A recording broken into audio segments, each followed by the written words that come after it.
हरियाणा के अंदर वो सारी खट्टर सरकारें सब बंद कर दी थी। हमारे मोदी से मोदी जी आज से 10 साल के अंदर इस खट्टर सरकार से, नायब सरकार से सब दुखी आ चुके हैं। आज पूरा हरियाणा त्याग रहा है कि चौधरी मोदी से मोदी तीसरी बार मुख्यमंत्री बने और जो 10 साल के अंदर विकास हुए थे उसी तरीके से जो ना हमारे हल्के के अंदर विकास हो। जो 10 साल के अंदर हमारा हल्का पिछड़ गया, भादों में हल्का बिल्कुल पिछड़ गया, ना लोग ना जो ना विकास, सड़कें टूटी पड़ी है, सारी गलियां टूटी पड़ी है, सीवर बंद पड़े हुए हैं, बहुत बुरा हाल है। मैं आप सबसे इतना विनती करता हूँ भाई, ये जितने भी ये उम्मीदवार खड़े हुए हैं ये सब वोट कार्टून है। हमारा सिर्फ मुकाबला है जो बीजेपी के साथ है और किसी के साथ नहीं है। ये वोट कार्टून से बच के रहना, ये वोट कार्टून बीजेपी ने खड़े कर रखे हैं। हमारा डायरेक्ट कॉन्टेक्स्ट है बीजेपी के साथ। और मैं आपसे विनती करता हूं कि मैं लहर है पूरे हरियाणा के अंदर चौधरी मोदी से उल्टा देगी तीसरी बार मुख्यमंत्री बनेंगे।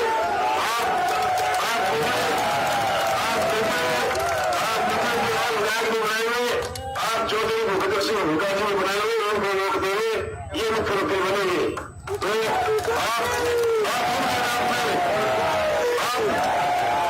उनके नाम पे वोट देना, मेरे वोट देना, ताकि मैं सबसे पहला आदमी होगा जो विधानसभा में या हाईकमान जब भी हमारे से वोटिंग कराएगी मैं हुड्डा साहब का सबसे पहले नाम लूंगा। शब्दों के साथ भाई बहुत बहुत धन्यवाद।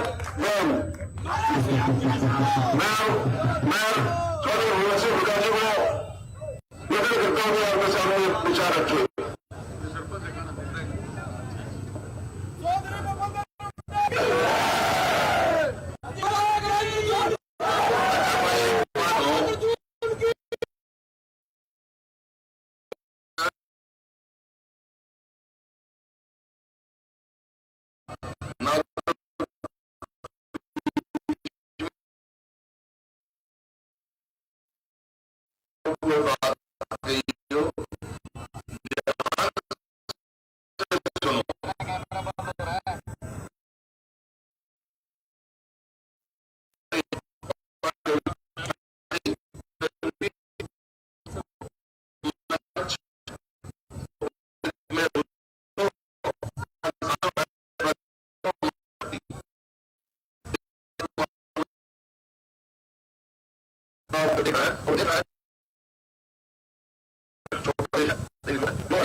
आपने देखा ये जब 3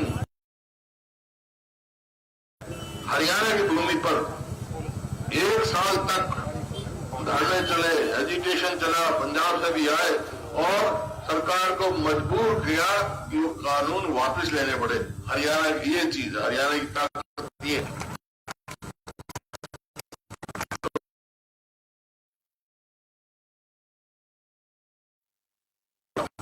जाता हूं इतना जन समर्थन मिल रहा है कांग्रेस पार्टी को, मैं दावे के साथ कह सकता हूं हरियाणा की 36 बरादरी ने फैसला कर लिया है अगली सरकार कांग्रेस की सरकार। अब सवाल इस बात का है कि क्यों ऐसा एकदम बदलाव कैसे आया। बदलाव यहां इस वास्ते आया, लोगों ने तोल के देख लिया। 2005 से 2014 तक कांग्रेस की हमारी सरकार थी, उनके काम देखे, और 2014 से 2024 तक इस बीजेपी और जेजेपी सरकार के काम देखे। तो मैं आपसे एक सवाल पूछता हूं, 2005 से 14 के बाद छोड़ो, बाईपास अस्पताल की इतनी बातें मैं गिनाऊं यहाँ बहादुरगढ़ में हमने किया। एक बार तो 10 साल में इस सरकार ने कोई बहादुरगढ़ का या तारे गांव का कुछ करा? किस मुंह से वोट मांगने आए भैया? ये देखो 2014 में जब हमने सरकार छोड़ी तो उस टाइम प्रति व्यक्ति आय, प्रति व्यक्ति निवेश, कानून व्यवस्था, नौकरी देने में और खेल और खिलाड़ी में हरियाणा पूरे देश में नंबर 1 था।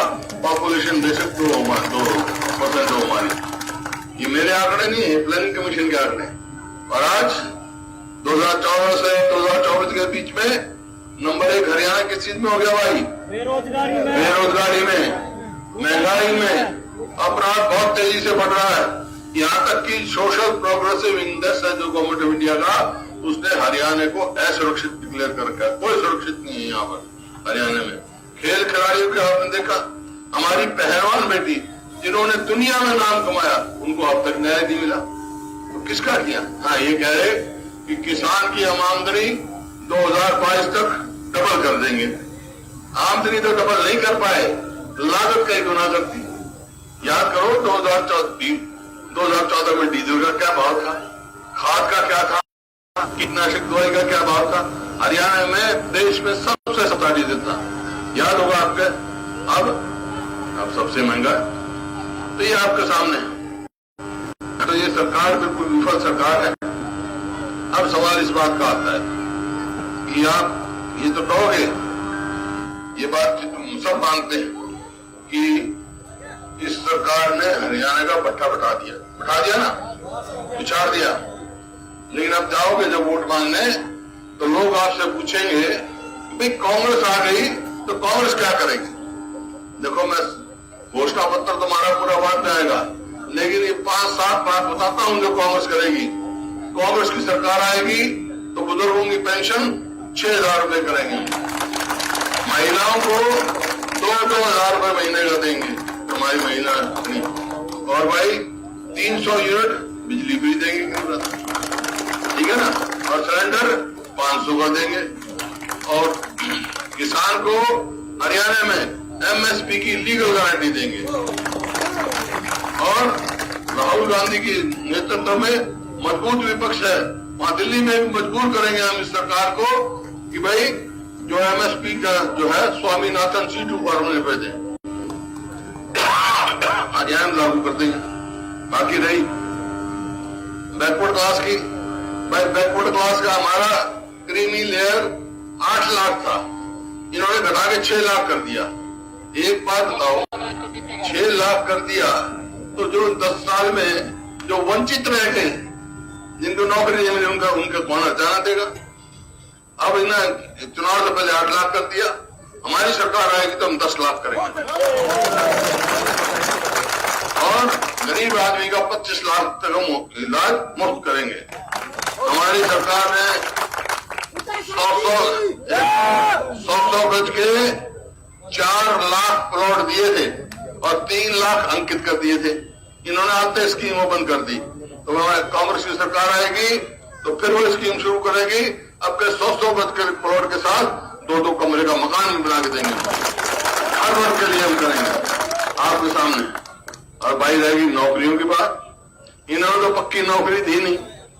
एक कौशल रोजगार निगम चला रखा है, उसका क्या काम है, ठेके पे बच्चों को नौकरी लगाते हैं, पक्की नहीं करते, ठेके पे। जिस बच्चे को तनख्वाह मिलनी चाहिए 50,000, उसको देंगे 12,000, ठेके पे, ना पक्की ना पेंशन की, जिसमें अग्निवीर की। तो भाई नतीजा ये हुआ कि 2 लाख पक्की नौकरी सैंक्शन पोस्ट हरियाणा में खाली है। अगर कांग्रेस की सरकार आएगी तो 2 लाख अपने बच्चों को पक्की नौकरी देंगे। मैं खासतौर पर आया हूं बयाजान बादगढ़ में राजेंद्र जून के लिए।